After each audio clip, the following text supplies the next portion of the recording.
was a place where there's no trouble, no more pain, no more struggle.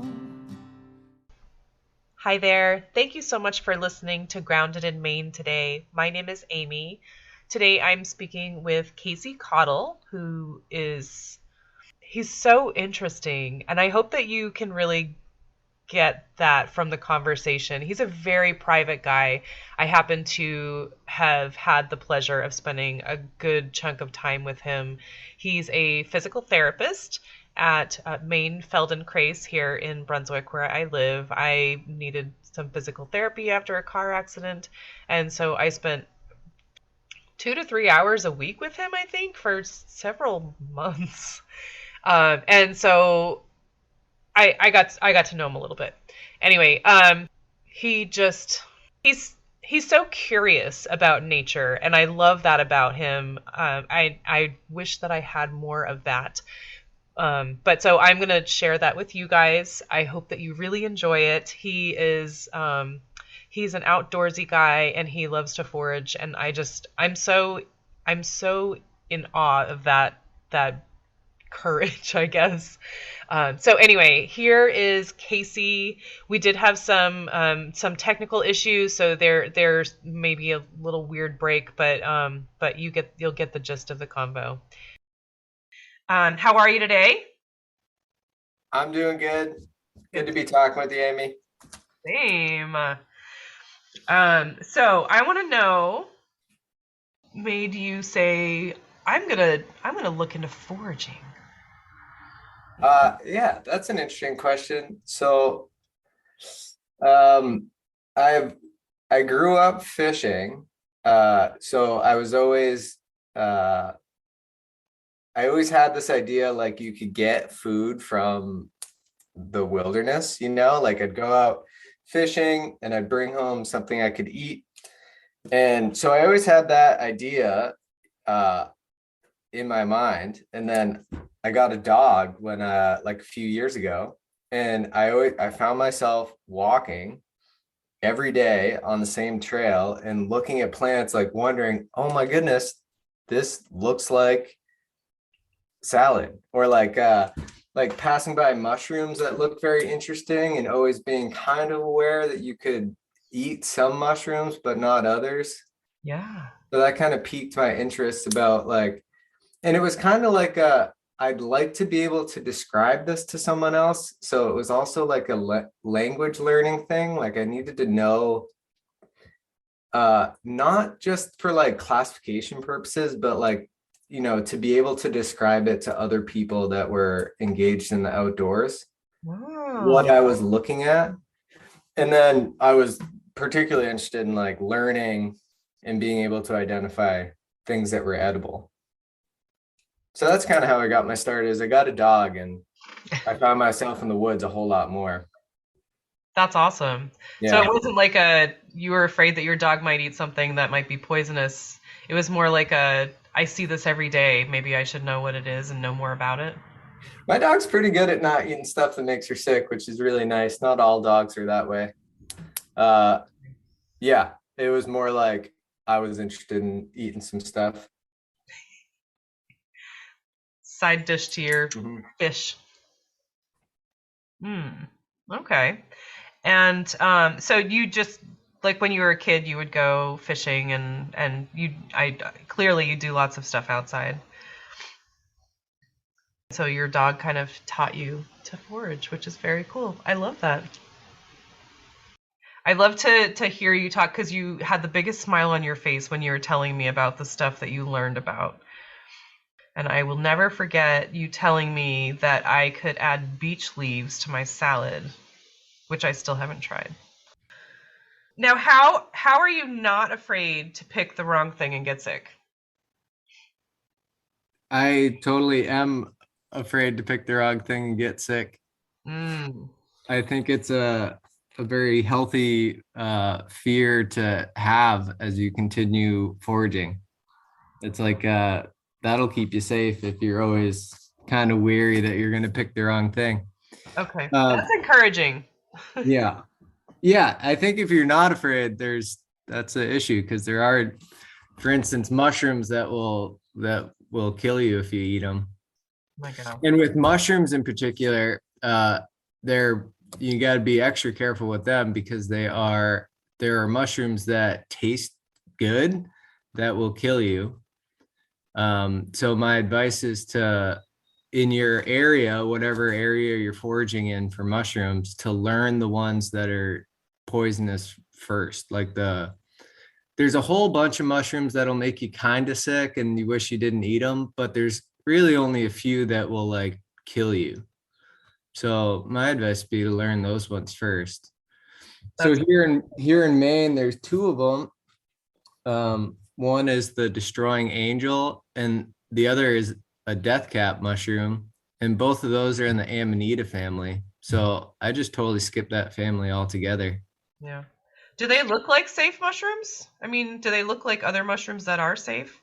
They look like mushrooms that would taste good. Mm, And like your imagination about poisonous mushrooms might be like that they're very bright and they're like telling you that they're poisonous by right. their outward appearance, but these ones are like pretty regular looking. Like the destroying angel is just pure white, and then the death cap is like this kind of drab brownish green color. So it's not like, Very unassuming. yeah, it's not like they're like orange with blue spots or something. Ooh, what are the orange ones are edible? Oh, there are some orange ones that are edible, and there are some ones that are crazy colors that you would suspect, oh, that must be poisonous, but there are colorful mushrooms that are edible. Hmm.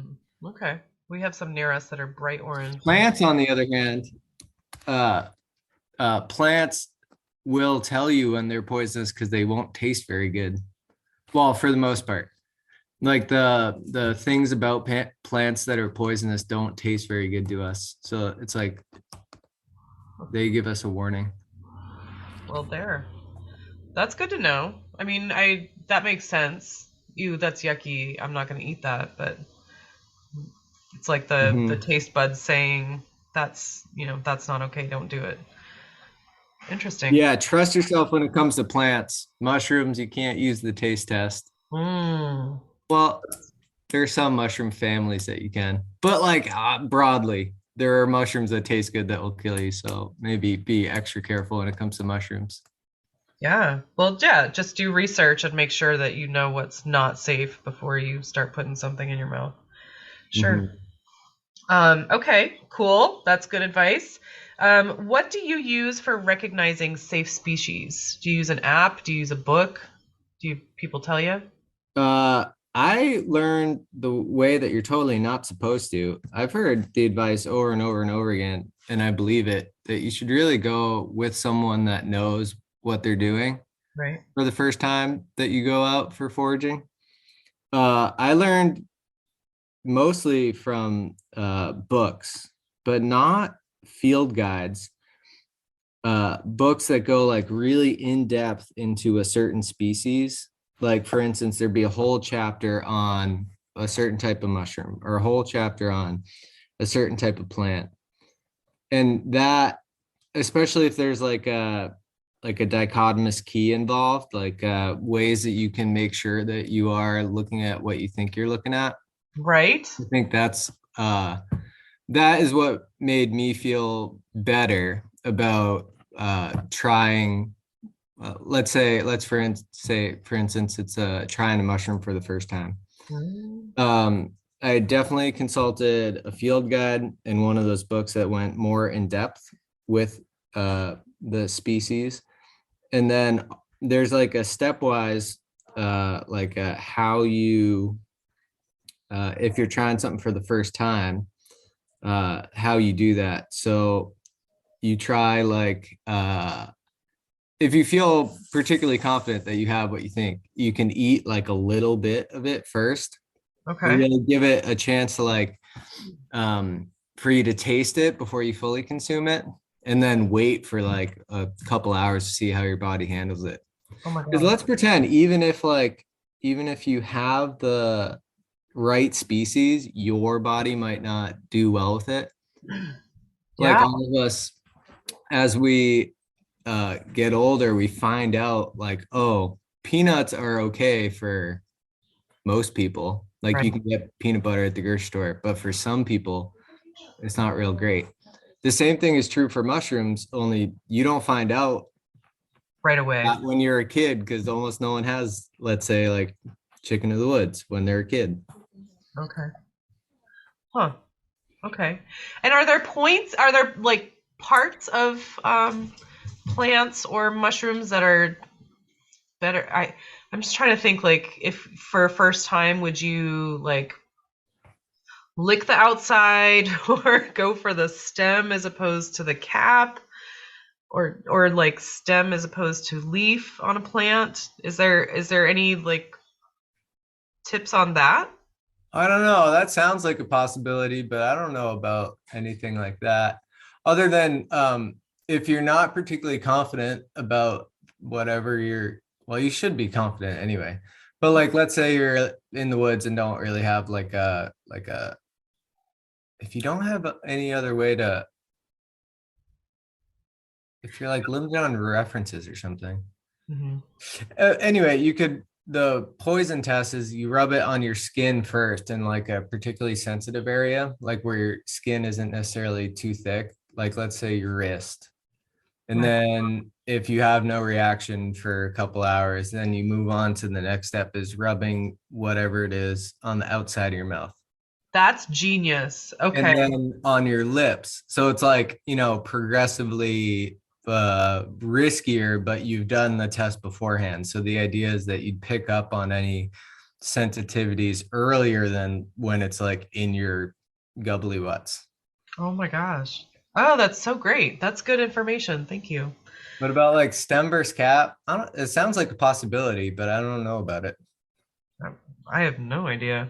Okay, I'm just curious. I mean, I don't know that we have books. We have a bird book, but I mean, I have an app that I use to look at, but you have to, my phone camera is not awesome, and so it says, keep looking, keep looking, keep looking, try different angles, and it's so hard to get. So I personally would be scared to trust anything that that looks or doesn't look because I don't have a book. I guess, you just need to have a book. You need to have a book because you don't always have Wi-Fi and you don't always have a perfect camera. Yeah, and I really like the like really in-depth books, like one species per chapter. Okay, cool. Good to know. All right. What was the most interesting thing that you learned about foraging? Um, hmm. The thing that I'm appreciating more, like as I get like more experience with foraging, is that um all years are different. So it's like you have a stellar year picking blueberries or something, or Mhm. like apples, for instance. Like a couple of years ago was a really good apple year. Um, but then like the next year might not be. So it's not like the grocery store where you can go and be like, oh, every winter is going to be a good citrus winter in the grocery store. Right. So it's it really I guess it really gets you like in tune with uh like the rhythms of, oh, for instance, acorns. Uh Oak tree will produce acorns every 3 or 4 years, give or take. And like that's the cycle that they're on. And I haven't quite figured out about apples. I think apples are a bit more complicated, but it's not like every year is a stellar year. And the other thing that I really have appreciated more is that like the seasons of things. So if if you learn about something at like a little bit too late, for instance, like Autumn olives. yeah, right. Autumn olive is a good example. Like if you find out in like October and you're just getting like the last little bits of the fruit, they taste like wicked good. But then you can then you can start looking for them earlier the next year. Or like fiddleheads. A lot of people start foraging with fiddleheads. So you get to kind of get the sense of when you should start looking, when they're not probably going to be at peak abundance. Uh, But you like each year is a new opportunity to get to know the plant better, okay. or That mushrooms or that's whatever. cool. I did not know that about acorns specifically, but that's really interesting. There are acorns all over the ground everywhere all the time, it seems like, but it's, not the same tree, obviously. Mm-hmm. Do you have a favorite place where you find your foraged foods? Like, yeah. uh yeah, there's a couple like venues, I'd say. Like I like trail systems, but I try to go pretty far off trail. Like when I started learning about foraging by taking my dog on walks, I quickly realized that, other people walk their dogs there. And like I love dogs, but I don't really want to pick food from where they are peeing. So when I go on public trails, I usually try to get pretty far off trail. Got But it. that would be like a scenario where it's like, okay, I'm going out for this chunk of time and I'm going to try to forage some food. But uh, a lot of my foraging happens just on roadsides. So Huh. once you get to really know a plant, you can start to recognize it at like whatever 30 or 45 miles per hour driving down like a country road. And a lot of times I'll just pull over and harvest some stuff if I find it. And it is nice because it gives driving a whole new like interest level. It's like now all of a sudden it's not just like you get in the car and then you arrive at your destination after like sitting in a boring way for however long. Then it It's like, really is about the journey.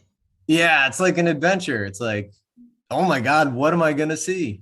Oh my gosh. That's so fun. Okay. I And you did not kind of get know to that. know like, oh, this is August, so I'm kind of like already primed to think like, if I pass a tree that looks like it might have the right type of leaves, and like uh I'm gonna look for cherries hanging from the tree or something. Awesome. Oh, that's really cool. Do you have what would you recommend for somebody who's interested in getting into foraging but is nervous? Like, are there classes? Is there a specific book or an app that you recommend? Well, it's like we live in an interesting time where all of the right information is for free online. So uh, and all of the wrong information is also free online. Right? But I do a lot of my learning on YouTube, and the channel on YouTube that I enjoy the most, but also maybe learn the most, is a YouTube channel called Learn Your Land. Oh, And that's a guy based out of Pennsylvania. And there's a whole lot of crossover between Pennsylvania and Maine as far as like the species that grow here. sure. Oh, that's really cool. And then the person is actually showing you so you can see. Yeah, it's like Great. each of his episodes are like specific to well, maybe that's not true, but a lot of his episodes are like specific to a species. So it's like you really get to know a species and how it fits in and like what its life cycle is. Like, for instance, when would be a good time to pick it? Like, I don't know. He might have one on autumn olive. I'm not really remembering that, but you'd learn like, okay, autumn olive, it ripens in the fall time. So it's like that's when to start looking for him. And Oh, his videos are kind of seasonal in that way. So it's like really nice. awesome. Okay. All right. And so we need to wrap this up a little bit. But so you are just in general, you're just a person who appreciates nature and being outside. I remember at Maine Feldenkrais, where you are a physical therapist, that you would put seedlings outside of the office for free. So what was your goal with that? Oh, that was just like a community good type of thing. Um, I started uh starting my own seeds a few years ago. And like most people that do that will understand, well, you end up with a whole bunch of seedlings extra. So gardening is one of the most common activities that, well, probably for the whole population, but specific to the patients that were coming in, like everybody likes to garden. So it was just a way to say like, thank you to the broader community. And I had surplus seedlings anyway. And then in subsequent years, I planted more on purpose, just for the purpose of giving away. Nice. Yeah. Okay. Let's see. And then, so my last question for you, Casey. So if somebody is like, they're totally jazzed about this and they're like, I want to learn how to forage. I want to follow this dude and see where, I want to learn more about him. So where can someone find you? Or is there a way that people could reach out to you and say, I want more information, like what book are you using and such? You said Learn Your Land is the YouTube channel that you follow. Mm-hmm. But like if somebody wanted to say, I want to know more about what Casey's doing because he seems really interesting. Oh, I have like zero social media presence. Okay. So it would be hard for anyone to So do come that. knock on the PT door. And say, I need to find Casey, please. Probably that's not a good way either. I should say there are some books, like for instance, not about me, but just about like really good books would be any of Sam Thayer's books are really good for foraging broadly, like plants and mushrooms. I think there's mushrooms in Sam Thayer's books. But anyway, and then mushrooms specific to Maine, David Sparr writes some really good books that have like, in depth about edible and medicinal species. He also does mushroom tours with Adult Ed. I think I recognize that name. Oh, I bet. And probably that's a really good idea for anyone that's looking to get into it to do. Okay. Yeah. Cool. Okay. So can't find you, but Not you findable. made your recommendations. Okay, cool. Well, gosh, thank you so much for your time today, Casey. I've learned a lot, and maybe someday I will try some sort of foraging. Yeah. Thank you so much for being here today, though. Amy, it's been a hoot. Same. All right. Have an awesome day. I want to just take a quick second and thank my guest again. I also need to thank Buzzsprout for hosting the podcast and Jane Bolduck for her amazing music. There'll come a day, my mama told me, when I find love to have and hold me, a heart that's strong and so sincere. Just tell me, how do I get there from here? Oh, tell me, how do I get there from here? 'Cause here and now I'm so far down that mercy's bound to find me.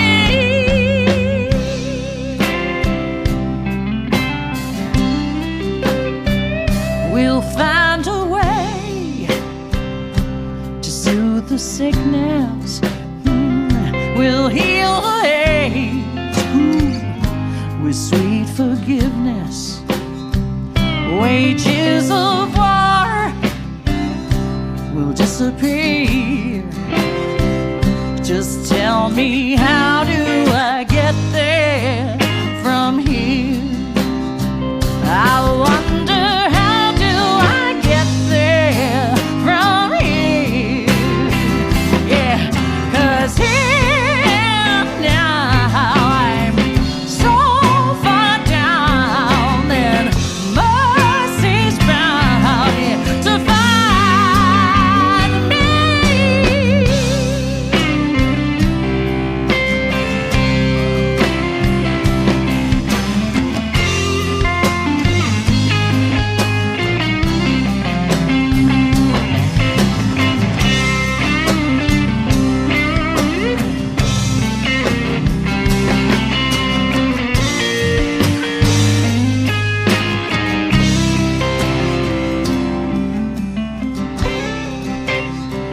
when that state of grace has finally found me, well, there'll be music, ooh, and good friends around me, and I'll just smile through happy tears and wonder